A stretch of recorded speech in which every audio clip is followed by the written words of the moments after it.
Well, Elijah, thanks for having me. All right. Well, I'd first like to discuss the precious metal markets. We've seen gold pretty much since the beginning of the year, pretty much steadily rise, and same with silver. Did you want to share with the viewers your perspective on maybe the last month of price action in the precious metal markets? Oh, certainly. First of all, I just want to talk a little bit about kind of what's been the mainstream news about gold. I mean, you're getting a lot of mixed signals. I mean, you had Druckenmiller that sold out and then he rebought back his position.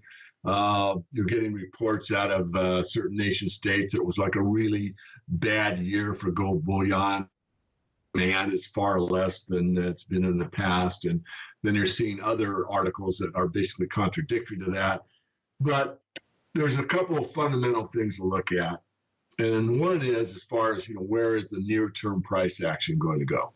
One is the Commitment of Traders report. Those are pretty reliable. Are they 100% accurate? No, and they're not as accurate for timing as a lot of people believe, but as far as a general trend is concerned, they are accurate. Since the gold sell-off that took place some time ago, like we peaked in the summer months and then we got the sell-off through the end of the year, the conditions of the Commitment of Traders has been very, very favorable to gold. So at this point in time while we're doing the interview, to me, basis the COT, it looks like we have more upside in gold, more than silver. Silver is more difficult to analyze. Silver's washout or reset was not nearly as dramatic as gold's. However, silver is a much smaller market, as we all know. And there's been a difference in trading over the last year or more, a little more than a year, which means that the amount of open interest has steadily grown in both these markets, but particularly in the silver market, since the advent of the Shanghai Gold Exchange, which exchange is a lot more physical than we see through the COMEX, and the ability for the paper positions on the long side to hold their positions regardless of price action to the downside, which means that the whole trading sector has actually changed rather significantly if you pay close attention. So silver, although it is not in a COT, a Commitment of Traders setup that I would say, oh my goodness, silver's got a long ways to go, doesn't mean that it isn't favorable to very favorable. Based on past history, it is not. Based upon the fact that more and more people are entering the silver market, not only on the paper side, but also, of course, on the physical side, means that it remains to be determined. So right now, I would say gold is actually more favorable than silver based on past history, yet silver seems to be holding its own better than gold. For example, on down days, you will see gold off 1%, and you'll see silver off only 1%. Normally, there's about a 2-to-1 or 3-to-1 correlation, meaning that silver would be more volatile.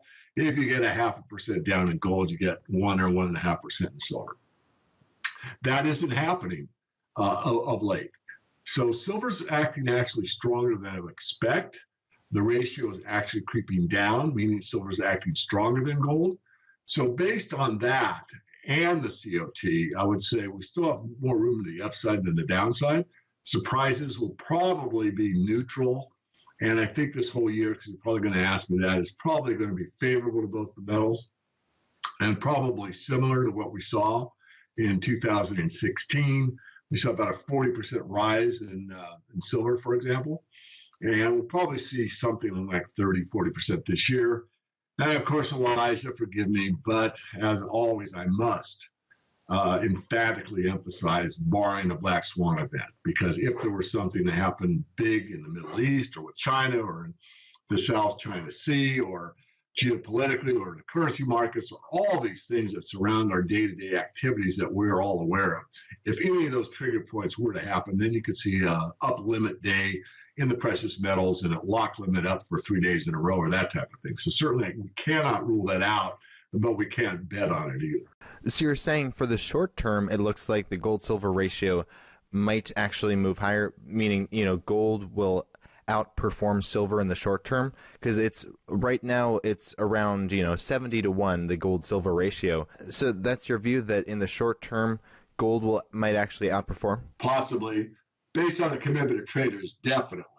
but then there are other things to factor in. But just based on how the trading activity has gone, and I've looked at this thing, constantly, yes, gold is actually more favorable right now. Now, long term, I know you've talked about this a lot before, is that really it seems like the gold silver ratio is way out of whack. Looking historically, the gold silver ratio has been 10 to 1 or 15 to 1, but now it's 70 to 1. So long term, do you see it going back to that kind of ratio? What do you see long term for the gold silver ratio? Well, I see another spike high. In fact, I think it'll be one that goes into the record books. Having said that, you'll see the ratio narrow, which means silver will outperform gold, probably about 3 to 1, maybe 4 to 1, which means you could get back down to what I call the classic or monetary ratio of 16 to 1. And in print, I put in writing that it could get to maybe a 10 to 1 ratio. I don't see it going to parity. I don't see a 5 to 1, but that's my opinion. The market knows more than anyone. I do not see long term where the ratio narrows to, let's say, 15 to 1 and remains there. It's possible. Certainly, I as much as anyone or more than most people, because I am so studied in the silver market, and certainly I don't know everything or pretend to. But Jerome Smith, the kind of silver guru of the 1970s, made a grave error not knowing what the technological changes would be in the silver market, or in mining in general, I should say. And because he didn't account for that, he made some pretty bad predictions that were accurate based on the data at hand. But when things change, you've got to adapt to it. You've got to change yourself. And he didn't.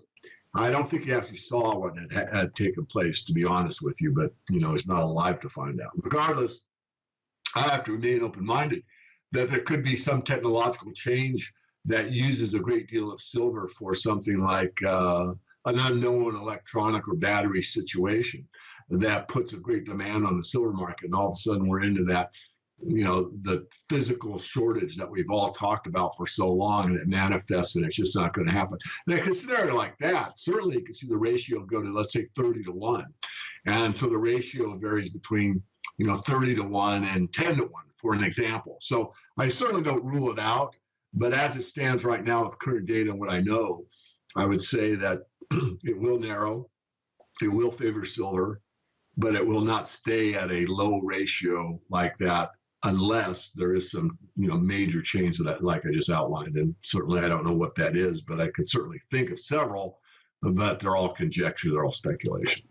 Now, I'd like to move to the stock market. Now, I know we've talked in the last couple interviews, we've been interviewing you about once every month, and we've talked about the gold and silver markets, and also we've been tracking the stock market and how, right after Trump's election, the stock market just took off, and now it just keeps going higher. It's at an all-time high right now. The Dow is at 20,700. It's over 20,700 right now.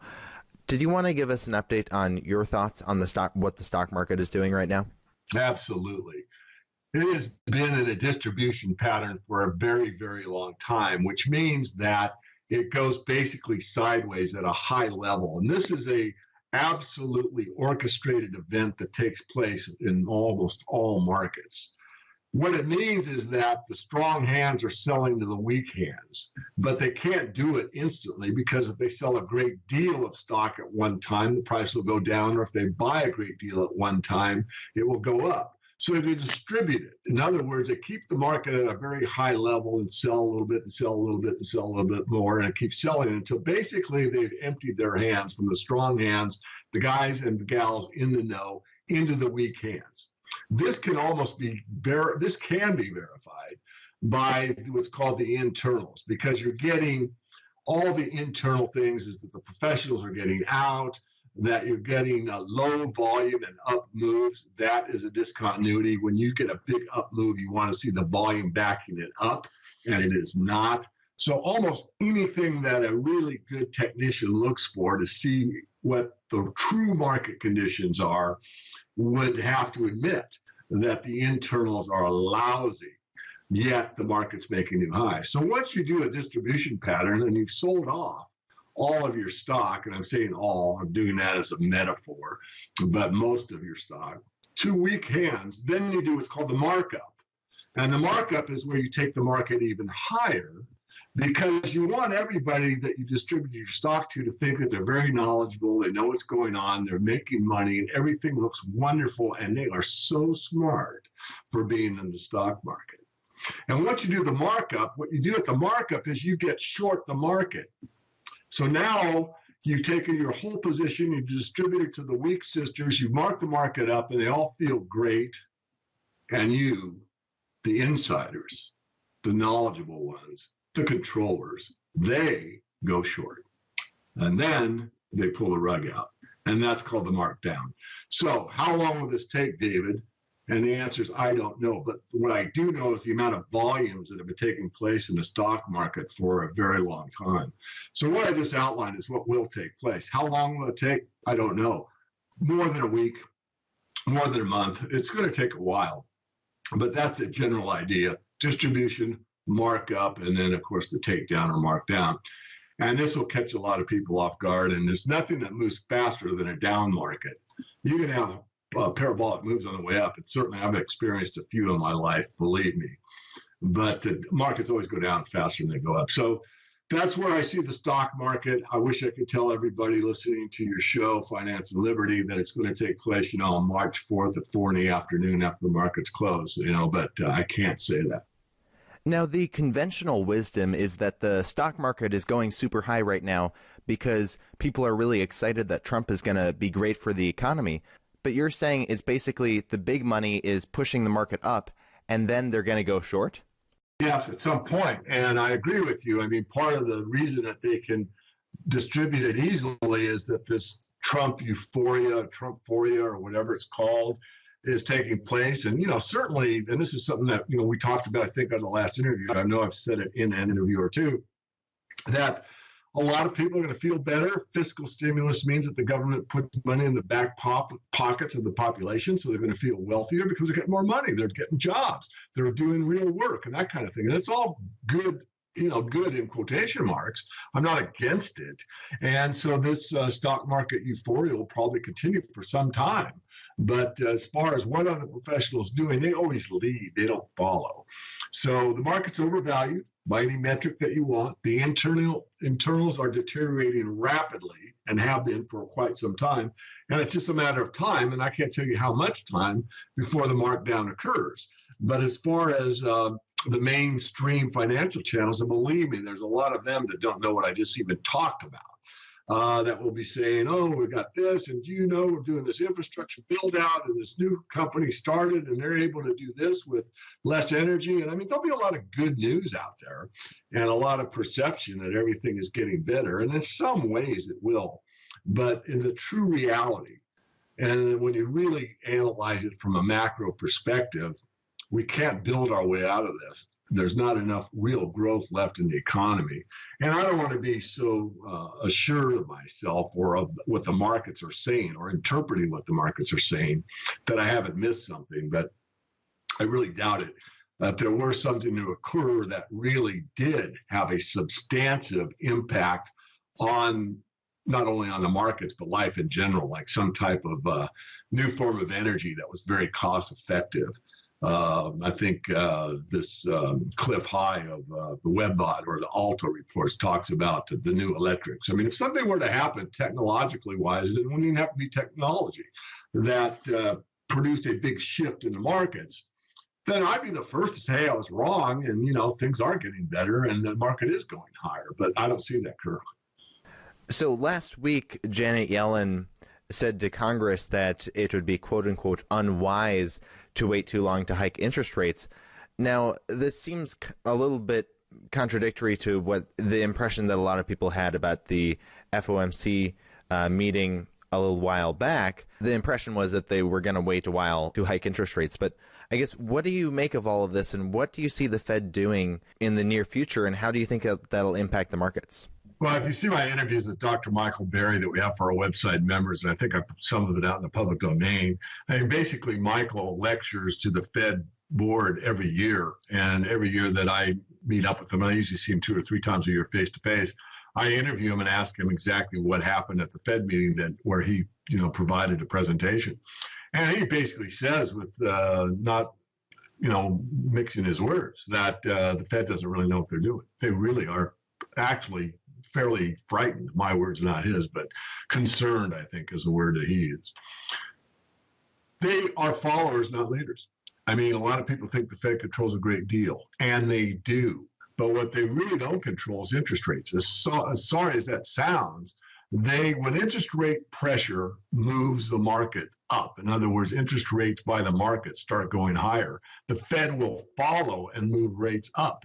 And that's what's already taken place. That's why I was so certain that they would have to move rates up at the end of the year last year, because the market had already priced it in. You'd already seen it in the bond market. It was screaming at you. It was there. All you had to do was look, not think, not analyze, just look. And that's a situation that Yellen is in now.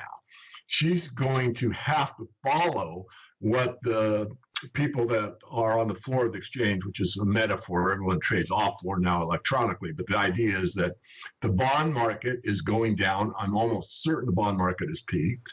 The debt bomb is the biggest problem that exists in all of financial history.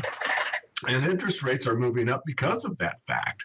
And the Fed will have to follow. So when the bond market starts selling off, which it has been, then the interest rates go higher, and the Fed just can't sit there and do nothing. They have to ratchet the rates up as the market itself is pushing rates higher. All right. Well, David Morgan, thank you so much for joining us today. Before we let you go, did you want to share with the viewers any last thoughts you had and where they can find you online? Yeah, I just would like to share that, we give out a lot of free information. Just go to themorganreport.com, put in your first name and a valid email address, get on our free email list. We'll send you the Riches and Resources report and some insights on a weekly basis. All right. Once again, thank you so much for your insights today. My pleasure. Thank you, Elijah. This video was brought to you in part by ReluctantPreppers.com. Click here to watch Reluctant Prepper's latest interview with J. Wayne Fears.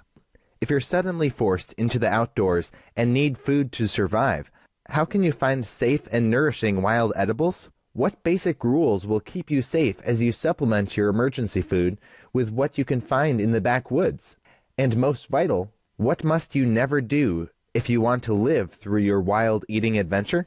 Lifelong outdoorsman, wildlife manager, backwoods rescue expert, and prolific author of over 30 books and 3,200 articles on outdoor living, J. Wayne Fears returns to Reluctant Preppers to be your personal guide to backwoods survival.